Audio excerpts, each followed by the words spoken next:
ইটের সোলিং দেওয়া সড়কের খুব নিকটেই বাড়ি। সড়ক দিয়ে যান চলাচল করলে অনেক সময় গাড়ির ঘর্ষণের ফলে বাড়ির ক্ষতি হয়। তাছাড়া সড়ক দিয়ে যান চলাচল করলে নাকি ঘুমেরও ক্ষতি হয়। এমন অদ্ভুত অজুহাতে সাইফুল ইসলাম প্রমাণিক নামে এক আওয়ামী লীগ নেতা সড়কের মধ্যে বাঁশের খুঁটি পুঁতেছেন। এতে ওই সড়ক দিয়ে অনেকে আর চলাচল করতে পারছেন না। বগুড়ার আদমদিঘিতে শিবপুর গ্রামের পশ্চিমপাড়ায় এ ঘটনা ঘটে।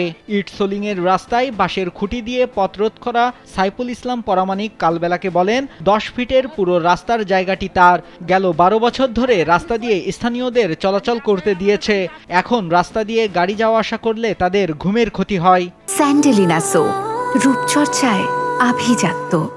অনেক ভুক্তভোগী জানান, দীর্ঘদিন যাবৎ তারা রাস্তাটি ব্যবহার করেছেন, তবে এখন বাঁশের খুঁটি দেওয়ায় তারা যাতায়াত করতে পারছেন না।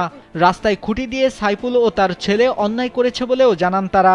এ বিষয়ে আদমদিঘি উপজেলা নির্বাহী কর্মকর্তা রুমানা আফরোজ জানান, রাস্তা বন্ধের ব্যাপারে তার কাছে এখন পর্যন্ত কোনো অভিযোগ আসেনি। অভিযোগ পেলে আইনগত ব্যবস্থা নেওয়া হবে।